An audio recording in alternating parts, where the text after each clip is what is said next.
Hello and welcome to the MHG podcast.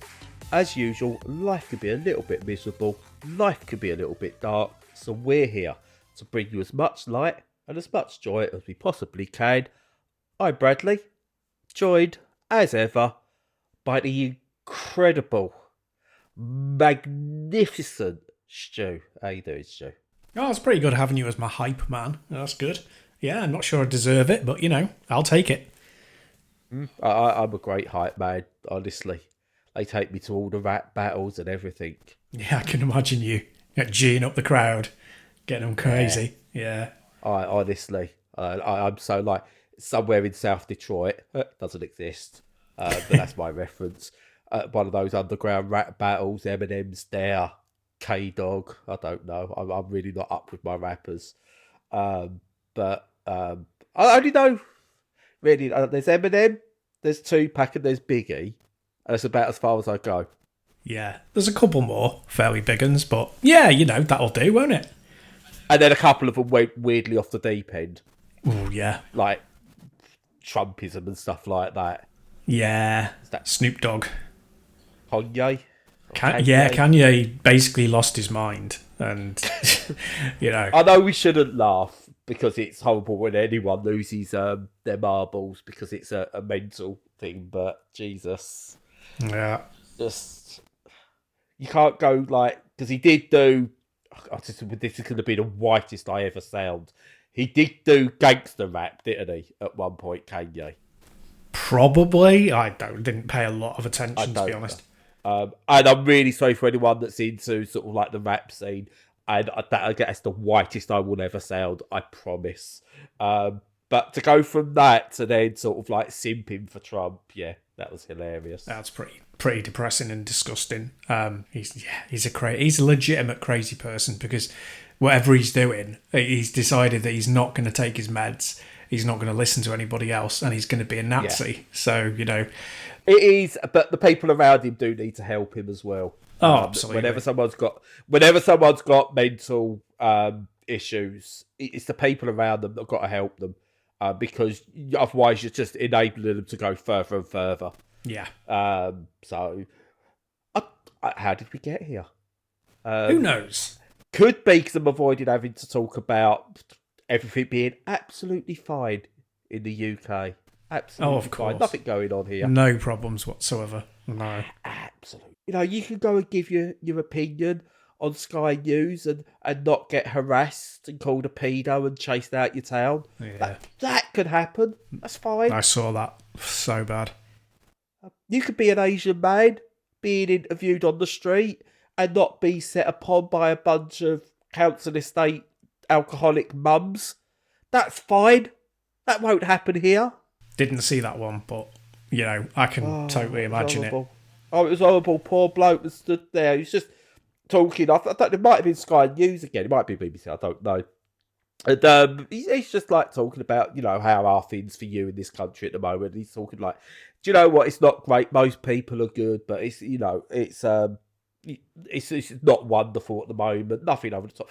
And then a couple of stereotypical council estate mums. Like, I will never slag off council estate mums on the whole because I am from the council estates. I grew up on council estates and everything. So on the whole, but it's what you would imagine the stereotypical council mums to be.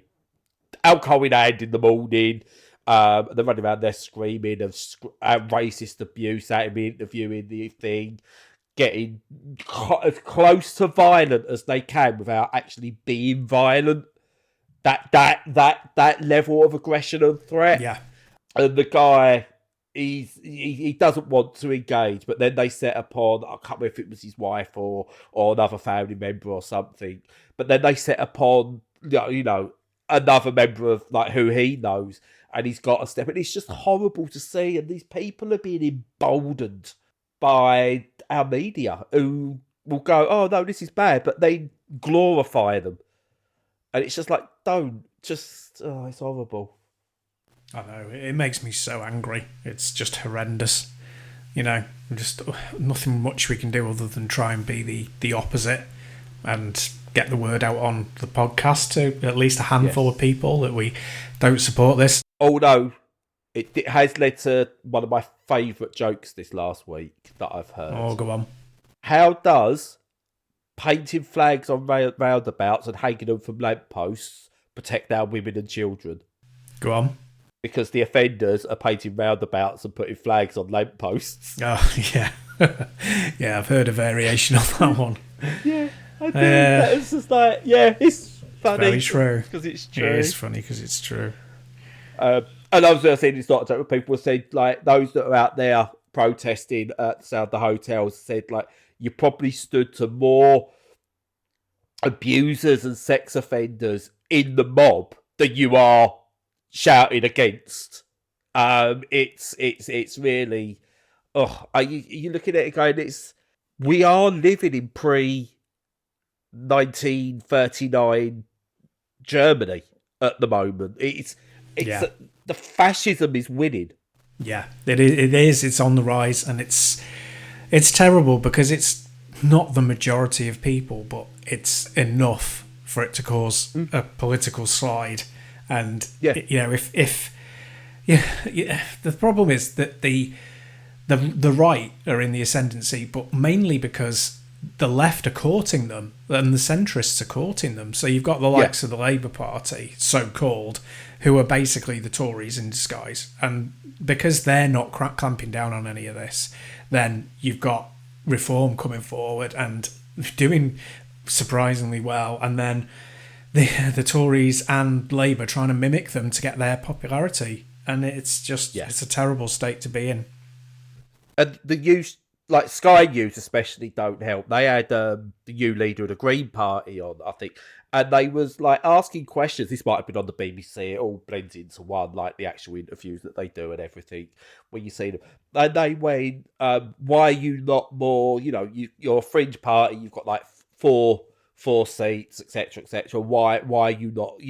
Why do you feel you're so far behind or not getting your word out?" And the guy, I think he literally called him out and went, "Because you don't give us the airtime." And it's got to be the amount of airtime they give to Reform and Farage, who's only got 4 seats, compared to the likes of the Green Party. It's just like, yeah, it's fun. It's just so dispiriting. It's horrendous.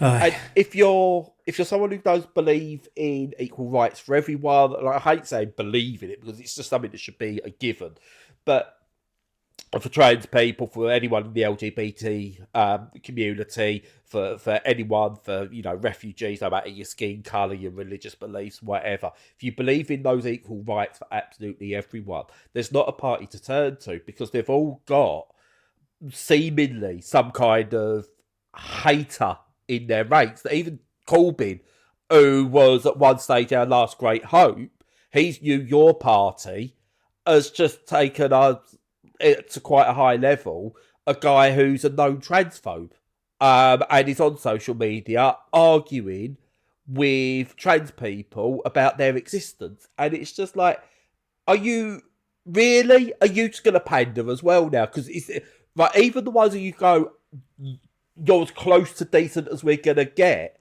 you still want to pander to that right-leaning ideology that people have got. Rather than going, look, we are going to be different. We are going to be a party that says, no, we stand for moral decency. No, even the ones who you thought could do that have actually jumped ship to try and appease those on the right rather than fight them. It is scary. Yeah, I didn't know that about your party, so that's very disappointing. So yeah, my only choice, for me personally, when it comes round to it now, my only choice is really to abstain from voting, because who do I vote for? Because at some point it's going to hurt someone I care about. What do you do? I know. It's a horrible situation. Yeah. Let's talk murdering people, Stu. In video games. Yeah, Stu. I assumed in video games, yeah. Well, I hoped, who knows what's under your back patio. Well, I thought I was going to go, we could be like, we could take over from Ben Affleck and Matt Damon in Dogma. Yeah. We can do that. I love that scene. Love that scene. It's good. It's cool, people, not you. I love that. I know.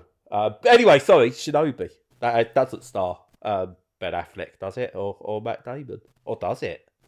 Well, it could do. They might have just inserted a cameo in there without us knowing. It's unlikely, but you never know, do you? No.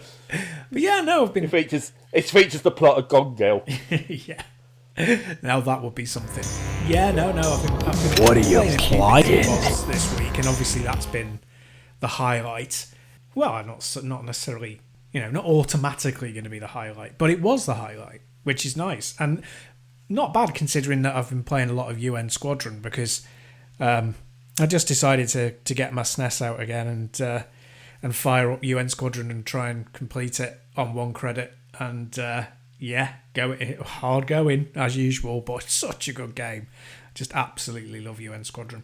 Apart from that, I've been doing a lot of modding as well. I've had a project on the back burner for a while with another SNES, which is why I got this one out, which is basically I bought a knackered old one about a year ago from a guy and decided to do it up.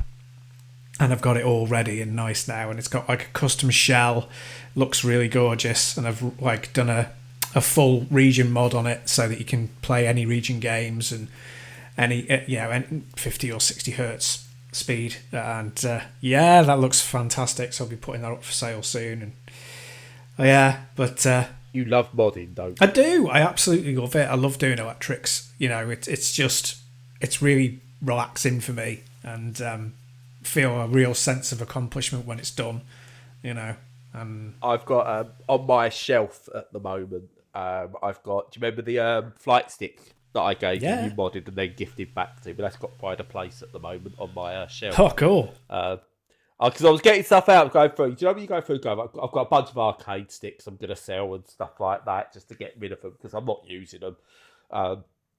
And I went, I'll get rid of that. And I was putting it there. I went, I can't sell this. It's art.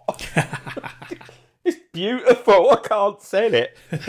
Oh, I'm glad you like it. Yeah, I really enjoyed doing that. That was like, there was no like guide for that. I was just like, I'm just going to throw in a load of extra buttons and stuff because it needs it. And design my own plans and put it together.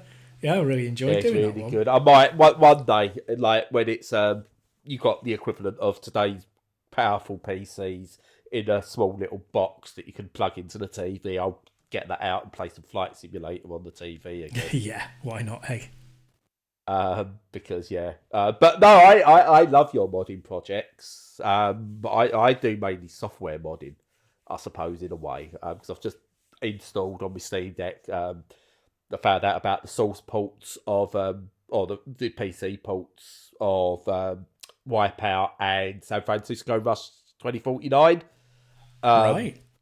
That bring them all sort of like really nice updated graphics and stuff like that. Now on the Wipeout one, you need the USA PSX disc files, which obviously I ripped everything legally, blah blah blah, and everything.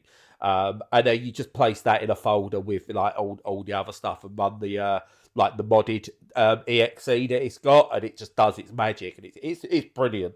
Apparently you can add all other music to it if you want, but I've just got base version, and it's like original Wipeout but looking lovely. Sony don't want the profit of Amiga collection, so I'll do that. And San Francisco Rush is a pure source port as well, so you don't need anything. It's literally you can go and get the game and install it, and you've got the arcade version and I think another version in there as well that you can play. Absolutely brilliant port. And then Escape from Butcher Bay, Dark Athena, the one that's got both. There's a really sort of like got that running. Another one I found that I'm going to be doing, I'll let you get back to your thing in a sec, sorry Stu, is Need for Speed Underground 2. There's like a really good HD mod for that, and I love that game back early 2000s. Yeah. Absolutely love that game. By the way, Burnout Paradise, nearly 15 years old. When did that happen? Crazy that. That's bananas. But yeah, no, Need for Speed Underground 2 is like a really good HD mod for that, and someone's actually doing an Unreal 5 engine remake of it as well, and they've got a demo out for it. And as a follow-up, another one, because I went down this rabbit hole, as you can probably tell. Yep. We spoke about Stop Killing Games last week. one of the projects that's out at the moment is do you know The Crew, Ubisoft's racer series? Yeah. And they pulled got it, rid of it, didn't they? Like, they went, oh, you can't even own The Crew one anymore or whatever. And, like, just totally shut it down. Well, Community has got that to create their own. It's not actually its own at the moment, its own server, but it's a kind of fake server that sends back the message to the game that the game needs to hear to let it run, to think it's online, and allows you to play offline. Nice. Brilliant. You know, the community will always come good. So I might try if I can get that. I've owned The Crew on like the 360 and stuff like that in the past. Don't own it on PC. Ubisoft don't want me to buy it, so I'm gonna find that game, and I think that comes out later this month, the mod thing for it. I'm gonna give that one a go because I didn't mind The Crew. It was flawed, but it was fun. Oh, cool. Yeah, no, software modding's fantastic, and what's interesting as well is this, these decompilation projects where they basically pull apart a game so that they can have it running in natural code on the PC, and therefore, at least at the moment, they get around the IP issue. I'm not sure how long it's going to take to close that loop, but especially because they're doing it on Nintendo stuff, aren't they? Yeah, exactly. Because mostly because I think it's because they're so ugly on the N64. It's such an ugly. The output, the display from the N64 was always so ugly, and also the frame rate was terrible. I think it runs at 20. I think Ocarina of Time runs at 20 frames per second. So it looks like a slideshow, and that's what the speed it's meant to run at. It's just the decompilation project allows you to run it at like a better frame rate and actually see what's going on with the visuals. Oh, you can't, and then you open it up to people to really do some really good stuff with it as well. Really, because you can, once you decompile, you can get in there and replace all the textures properly with like updated 4K textures and everything like that. So yeah, and you can do things like quality of life improvements and accessibility options and all sorts of stuff that Nintendo would never bother with. No. I mean, the most Nintendo will do is they'll steal the ROM themselves because that's all right, and put it on their online platform. Yeah.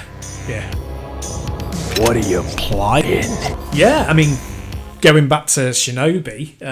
Sorry. No, it's all right. I quite like a good detour, you know me. But yeah, no, it's funny coming out so soon after Ninja Gaiden. It's just like, was it deliberate? Was it an unfortunate coincidence? And what the hell happened there? And I would say overall, I'm not sure. I think probably Ninja Gaiden may have benefited from being like slightly ahead of the release, of people have bought it in anticipation of Shinobi. I don't know. It was Ninja Gaiden Ragebound was never going to be massive, because it's not. I mean, it's got a cachet, especially in the US, because it was a Ninja Gaiden. The version of Ninja Gaiden that a lot of Americans know and understand is the NES version, the ridiculously difficult NES games. Yeah, and it's in that vein, but it's not the same as Shinobi, which has had a bigger presence and was massive in the arcades. And Ninja Gaiden wasn't big in the arcades. So, and if you're a Sega fan, it's Shinobi. Well, exactly. And the new one is a funny beast, really. It's because I think one of the things is that Shinobi's never really had like a defining characteristic, really. It's kind of, other than being a side-scrolling action platformer, it's, is it a distance, attacking at a distance? Is it a melee game? Is it about the platforming and jumping, or is it not? And then what about the PlayStation 2 version? Where does that leave you? And it's had a bit of a kind of mixed history, really. But overall, the games have been good. And you know me, I'm obsessed with the games. I absolutely love Shinobi, and I've got that video of me doing a 1 credit completion on our site, on YouTube. You can see that on our YouTube channel, like and subscribe. Exactly. Like SEO and all that nonsense. But the new one, it's kind of a mixture between the later games. So if anyone remembers it, the 3DS version and which probably most people don't, which was about 2011 that came out. And it's got a lot of Shinobi 3, but it's also got quite a lot of Strider, the 2014 game that came out, which I completed, but I wasn't really a fan of. Because it had a lot of Metroidvania elements I just didn't feel clicked very well. And it's got a bit of that template in it, but it improves on it a great deal. Probably because there have been so many Metroidvanias in the last 10 years that all of the creases are being ironed out and everyone knows how to make a good one. But yeah, I mean, you've got all your platforming elements. You've got an air dash, you've got your wall climbing, you've got all that traversal stuff that's very, very similar to what happened in Ragebound, Ninja Gaiden. But the big difference between the two of them is in Shinobi, it's all about combat and little combat arenas. So, it was much more, apart from the boss fights, it was a very arcadey, like 1 or 2 hits and done on a character and you move on. And it was all about speed and the speed of traversal. And that was emphasized by, being able to attack and like jump. Basically, it's better than it sounds, but being able to jump on people's heads in Ragebound. Whereas in Shinobi, it's all about your moveset, combos, and huge groups of enemies. And it works really, really well for the most part. So you got a bunch of good attack moves from the offset, and you can obviously, as you do with all games these days, you can purchase more of them to improve your skill set. And this combines with 2 types of magic, like a standard one that fills with enemy attacks, and then a massive one that's similar to the older arcade games that does a lot more damage. And you've also got passive and active buffs because you have to in a post Soulsborne era. So there's a lot going on with it, and not overwhelming. It does it really well, balanced very cleverly, so that you never feel either too strong or too weak. You're at an appropriate level against the enemies, which in terms of balance, that's so important in these kind of games. So all of that works really well. Occasionally, you get into group fights where there's a bit too much going on, and with the art style, it can get a bit difficult to navigate and to read what's happening in a split second. And some of the decisions have to be split second because most enemies have some good attack patterns, but they have armor that needs breaking, and some of them have got unblockable attacks. Now, all of that kind of stuff is very similar to what you'd see in, scrolling beat-em-ups. So the likes of Streets of Rage 4, which Lizard Cube, who made this game, also made. Okay. So you can see that lineage in it, and the visual style is similar as well to that. It's kind of like, I think it's a sort of French style. I'm not entirely sure. People can correct me. Where it's almost like paper cutouts, moving around. With the animation frames being a bit kind of low deliberately. It looks nice. It's very much a Marmite kind of look for the game. I can appreciate it, but I don't love it. It's pleasant, but it's not outstanding. And I think mostly because the backgrounds are a bit monotone. When you look at them closely, they're gorgeously painted, so they're all very painterly, which looks a little bit like Vanillaware, although Vanillaware does it much better for me. They're the standard I would like to see. I would love to see a Shinobi game in their style.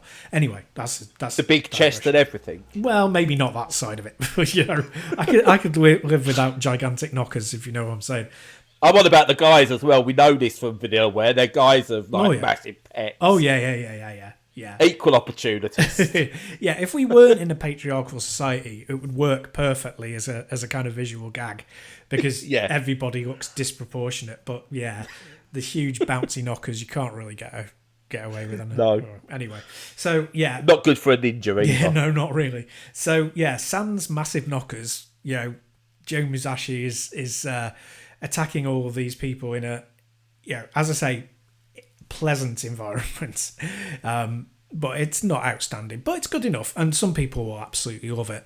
As I say, it can be a little bit difficult to read, and because it's a Metroidvania, some of the... It's not really a Metroidvania. It's more like an extended platformer. So there are areas that you have to go back to, but it's normally like walk to one end of the map, hit a switch, walk back to the other end of the map, which is not a Metroidvania because that's a mystery. That's a mine, I like exploring a mine, exploring a more dungeon. of a Dizzy-like. Yeah, exactly, more of a Dizzy-like. And a lot of the sort of corridors and stuff are like, they contain optional fights which give you extra bonuses if you complete them, that sort of thing.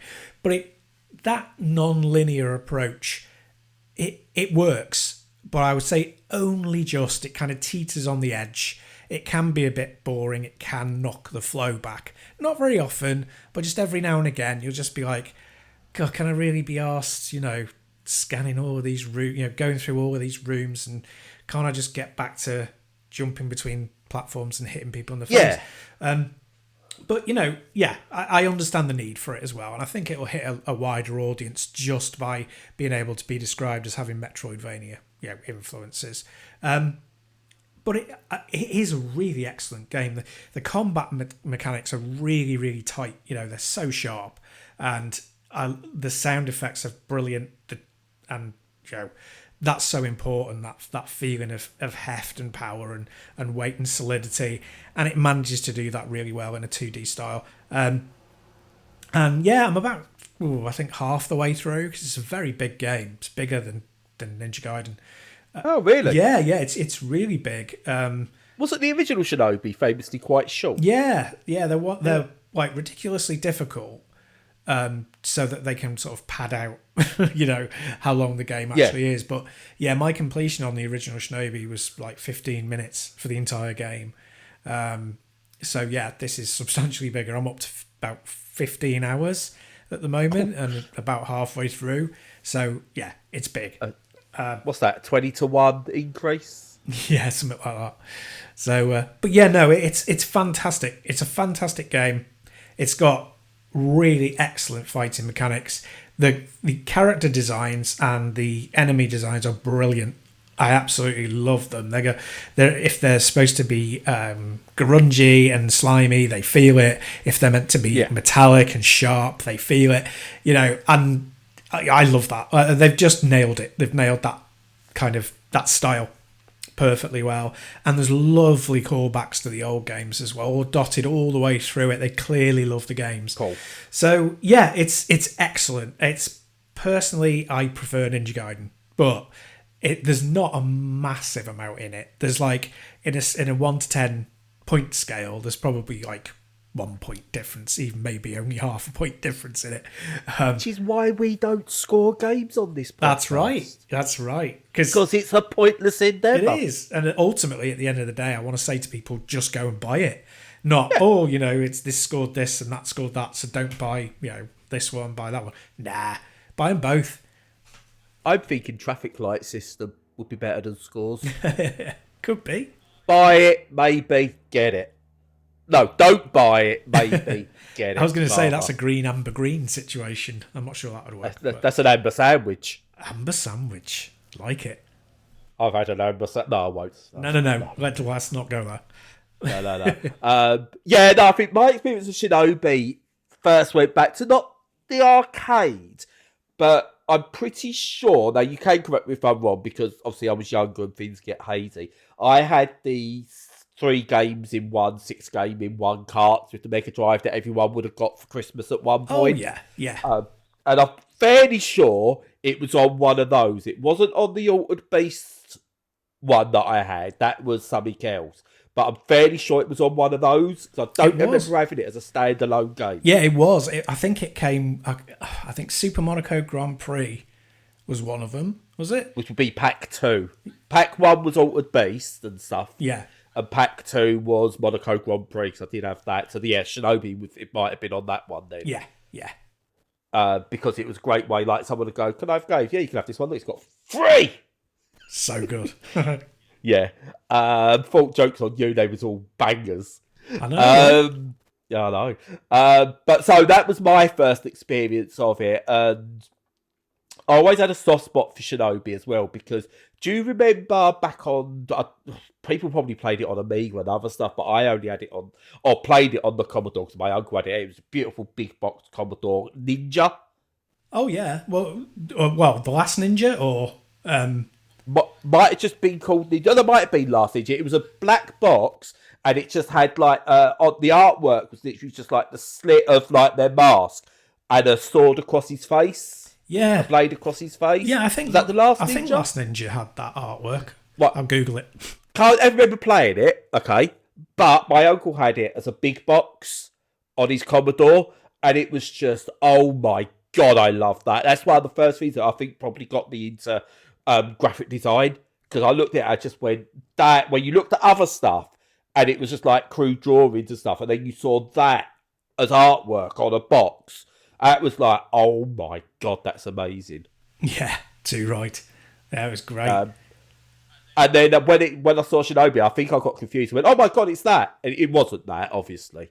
But yeah, excellent game. And then I kind of forgot about it for years. And I've got the new Shinobi on my wish list because it looks lovely. I've not played it, so I can't comment on the disparity between like the backgrounds and maybe being difficult with some of the foreground stuff and the action, but from the stills and the videos that I've seen, oh my god, yeah, you can see why it's called Art of Vengeance, because it is an artwork. Yeah, I think people generally have received it really, really well.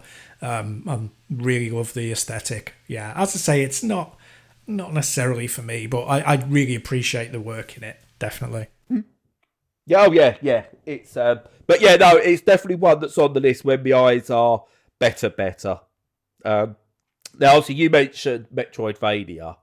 And apparently, Stu, there was a little known Metroidvania came out yesterday as of recording. Oh no, I don't even know of that one. I can't even think what you're talking about, to be honest. No, it's just a tiny little game. Didn't affect stores the world over at all. Hollow Knight Silksong or something like that. That's a new one on me. I know. Didn't shut down everything at all. Yeah, that was actually pretty funny. I didn't think that would happen anymore. But amazing. Yeah. I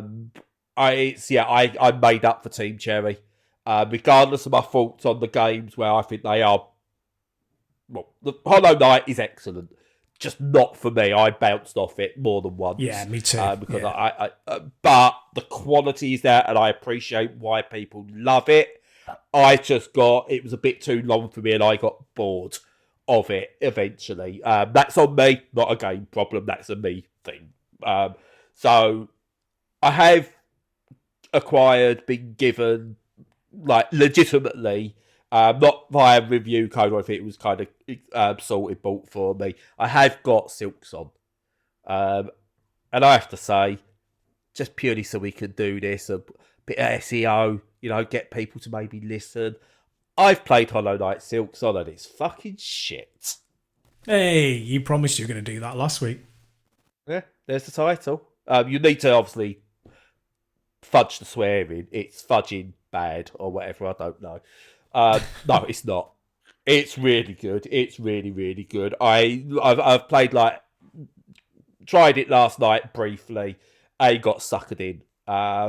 Like the original, I think the opening where it's less powerful is, I think, more engaging as you're uncovering stuff. Once you've uncovered stuff, and it's a lot of going back and forth because it is a Metroidvania with your new powers across areas you've already been. For me, that's when I started to get a bit. I know you've unlocked new parts, new areas, like a Souls Ball does. It's really clever in that. In the shortcuts you open, you can see how it all connects.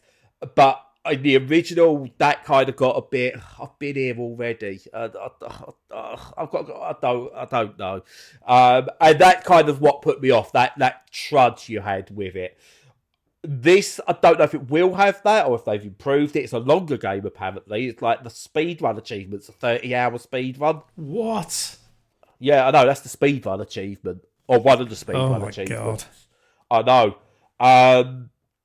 So it's a massive game, but what I'm hoping by that is a lot of Metroidvanias go with it's a smallish area, but it's a lot of back and forth and you're unlocking new secrets, which I get, but I like the idea of maybe a Metroidvania that just goes massive. I think that could hopefully, because you're constantly uncovering new stuff then, I hope. And I say that was my issue with Hollow Knight. I wasn't uncovering enough the later I got into the game. And if this can continue that sense of discovery, then it will be special. But from what I understand, people who are playing it and who have played more of it than I have, this is everything that was promised.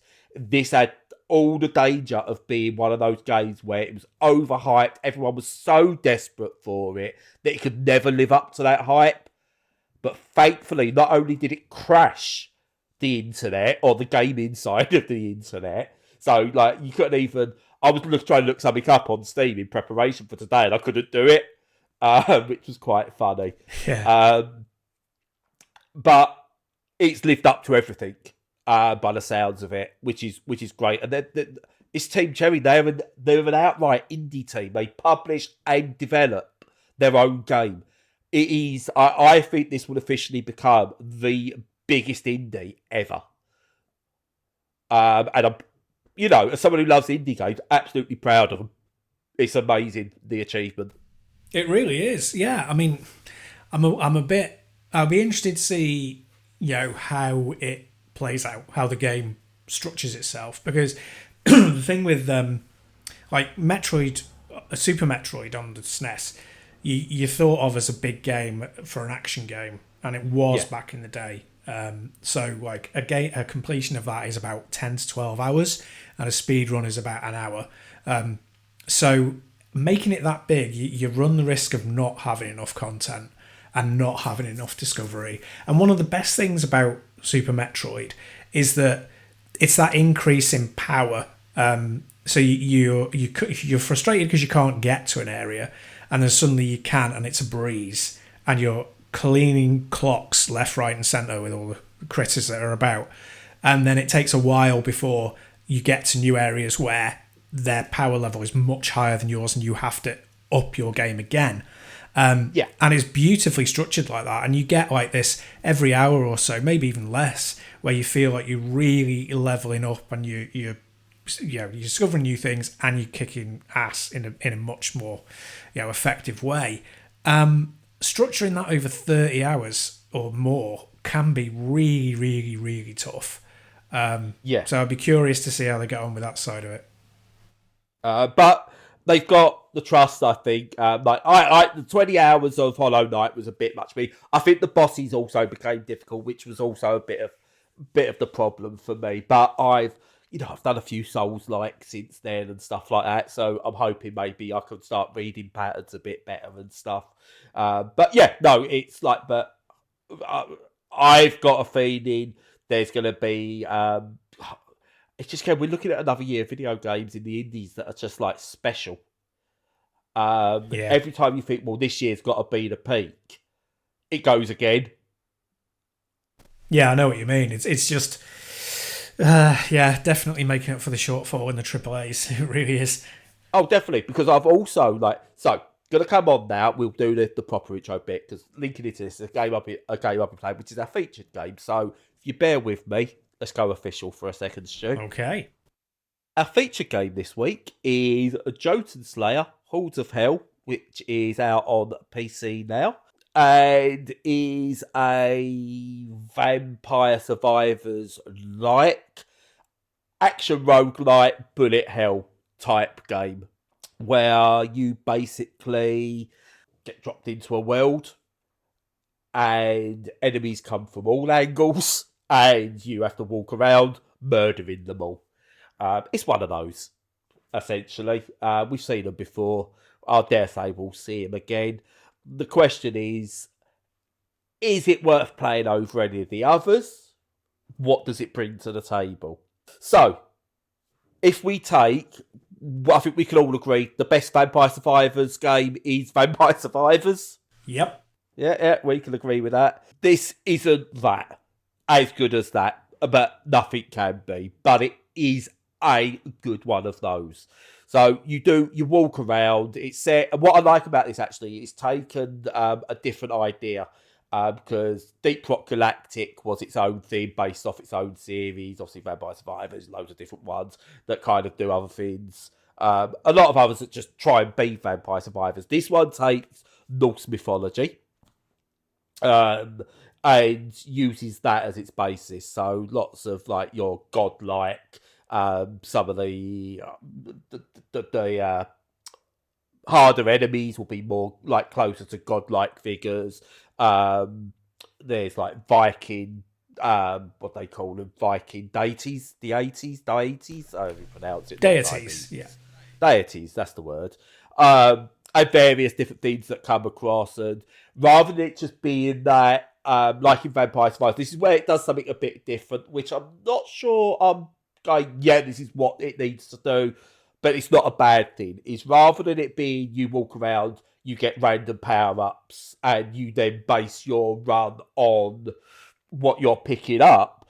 This has more of you go through and get a skill tree, which is fine. It works, but it's more thinking that I want to do. When I'm playing a game like this, I kind of don't want to think for a long time. I kind of want to be like snap judgment, which you do in Vampire Survivors. You go and you pick this thing up, you go, right, that's my base weapon. And then your next thing you go, right, this is the build I'm going for. And then you do it. Whereas this is a lot more, I think, planned. And I get what they're going for with that. It's a great idea. But I'm not sure that's what I want from these sort of games as a whole. I want those snap judgments. But the actual core part of it, walking around slaying, really, really well done. It's really fast paced.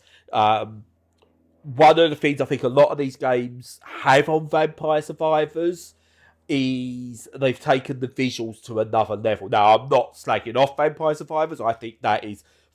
It's got an art style, and I think it's absolutely gorgeous. Yeah. But obviously, it's very, very retro. Yeah, retro. It's a stylistic choice, isn't it? Yeah. Yeah. So it's no point going, oh, bad graphics or anything like that. But what a lot of them try to do is go, what can we do? This is just neon explosion after neon explosion. It's almost like a cyberpunky dark background with just like neon everywhere, with like and chains and light and everything going. It's got a style and it is absolutely stunning. It's like watching a fireworks display in HD. It's really, really well done. Again, the darkness of it probably means visually, again, I think Vampire Survivors works better as a game because of its visual style. This is an explosion of the senses from the get-go. Whereas, again, with Vampire Survivors, you only really get that the further you get into the game. This just goes blah, straight away at you, and it works. It works well. I think if you've played plenty of Vampire Survivors, played some of the others, and you're looking just for another one of these, absolutely go and get it. If you're looking for something because you want something that's going to take over Vampire Survivors, or you're looking for something that's on that level, probably not. Stick with Vampire Survivors. But again, for another one of these games, really interesting. Does its own thing where possible. It's got its own visual style. Because again, a lot of the others these are playing have gone, oh, retro graphics like Vampire Survivors. We've got to be that game. And I hope people get confused.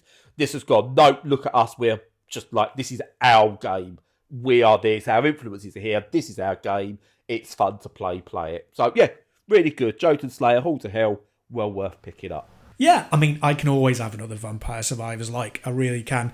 It's one of those things, when we're talking about the balance in Super Metroid, it has that level of balance. Well, Vampire Survivors does. Not all of the clones do, but some of them do. And once you've got that right, and it's that, you're unlocking, you're chipping away, you're always unlocking, you're getting a minute more, or 30 seconds, or even 10 seconds more life out of it, as you go along.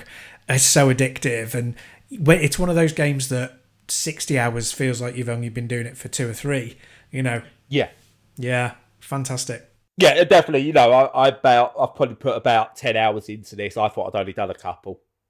So yeah, it's got that gameplay hook, similar to how Diablo does, where you kind of look down and go, "What? How did I do that?" Yeah. It's kind of got that. So yeah, it's definitely worth picking up, and it's a price of just over a tenner, which I think is an absolute bargain for this sort of game. Again, it's not as cheap as Vampire Survivors, but that's its own thing. I feel bad almost keep mentioning Vampire Survivors in this, but I think just over a tenner is a good price for this. Yeah, it certainly visually looks very, very much worth that price. I know you shouldn't just go on looks, but obviously there's a cost involved with creating that much in terms of assets, and it certainly looks like it's got the assets, not to be, too cheesy about it all. Yeah, definitely. So yeah, it's available on Steam. I don't know about anything else, but it's definitely available on Steam. And that therein ends the segment. That was almost professional, Stu. Almost, not quite, but close enough. Not quite. But yeah, no, it's really good. I've kind of bounced back onto podcasty stuff now. So I've kind of bounced off Diablo now. I've got to a point where I think I've seen and done everything that I want to do. And I was just like, I'm just rinsing and repeating. So I might try it when the new season comes out. The real reason is I got to a boss and I just went, this is too hard. Oh, yeah. Definitely happens. Can't be bothered. Yeah, I know. Life's too short. I like the ones where you've got all those accessibility options where you can basically nerf all of the challenge if you want and just get past something horrible. Yeah. Well, yeah. And again, we'll maybe expand on this, Dan. But games need that. Especially single player games, definitely. Diablo, I know, is technically not just a single player game. It's got an online community, blah, blah, blah. But yeah, games need that. A chance for you to just go, yeah, whatever you want to do. You want to just press a button and it's complete. Your game. Off you go. I know, right? Yeah. I mean, it's ridiculous to follow the arcade model, because the arcade model was, want to get past this boss? Well, you have to pay more because you're going to die. Well, you say that's ridiculous. I think that's kind of what a lot of them want these days. Well, there is a pay-to-win sort of thing. But yeah, no, I think it's your game. Play it how you want to play it. We was in this to make money, ourselves, Stu. What we'd do is offer everyone a time savers package where they could just skip to the end. Well, that's kind of why I put the show notes. No, I put the times in it so people can just go, "Oh, this bit's shit." Well, we're going to start charging for that. Yeah. DLC packages. Yeah, the money's going to come. That's where it could. But yeah, going back to you were talking about the crew mod that they're doing. Apparently, one of the things you couldn't have because it was an online game and anti-cheat and stuff like that. You couldn't have cheats in the game, even for the single player, so you had to grind your way through to unlock cars and everything. Apparently, one of the things they're going to be able to do with this patch, the fan-made patch that they're doing to do the server stuff, they can also start adding cheats and save game shares, so you can literally, apparently, if you want, just go in and unlock everything. Oh, nice. And you can have multiple different save types. You can have a save that's just everything unlocked, go have at it. Or you can have yourself a grind version if you really wanted to. If someone's unlocked everything and got, whatever they've done, you can have all that. You can have a save that has certain types of physics, a save that's got a different type of physics. Apparently, they've really put some effort into this, so I'm really intrigued to see what that one is. But yeah, when something becomes too difficult, let people just skip past it. Even if you just play it out, you got to make them watch what they could have done, but have some option. Yeah. I mean, I think that's the future. I think that's the way it should be, and just, it's a lot easier as well now with the way that you can structure achievements as well. So it's really obvious if you've done something in a particular way because you get that achievement, and just, lock them behind different modes or different, accessibility options. You're laughing. People can play it how they want. Yeah, and it works as well, because you play something and you see how it's done, or you skipped it. You go, I'm going to play the game, complete it, and then I'm going to go back. So actually, I really do want to beat this boss. But now I've done it, let me just reload that chapter, and I'll go at it now with the more experience. And then I'll try and beat that. There's so many ways around it. So, yeah, I might have completed Hollow Knight, and then maybe Silksong would have been a shit. Yeah, you're really going with that one, aren't you? Yes. I want the numbers. You want the numbers. I know you do. I want the rage numbers. In fact, I'm going to go as far as to say, do you know what? Send Silksong back to its own country. Oh, that's very topical. I don't mean that. It was the band. It's the bants. We're doing it. Yeah. I don't know where I am now. I'm kind of done. So not like done, just like talking for now. Yeah, no, you burnt yourself out. Yeah. Yes, that's the one. It's a common ADHD thing. Well, I think it's a good place to finish. So yeah, lots of good stuff to check out this week. Too many good games knocking about. Also playing. I'll deliberately not talked about it this week because I'll talk about it when I've played some more. But I'm playing Metal Eden, which I've been looking forward to for a while. Of first person I've heard shooter. of that. So yeah, I'll talk about that next week. And there's loads of other stuff coming out. Silent Hill F's out soon, and oh god, what else is there? Loads of stuff. But yeah, looking forward to a lot of things. So. Yeah. Silent Hill F stand for Silent Hill. For fuck's sake, they've broken it again. Probably, yeah. Well, it's an Unreal Engine 5 game, so they're all broken by default. They start off broken, and the developers have to work against it to make it actually function. But they look so real. Ooh. I know, shinies. But anyway, I think we'll leave it there. So yeah, as usual, follow us on all the socials. Make sure you're checking out our content on the website. Listen to us and join in the discussion on Discord if you fancy that. And until next week, stay safe and stay sane.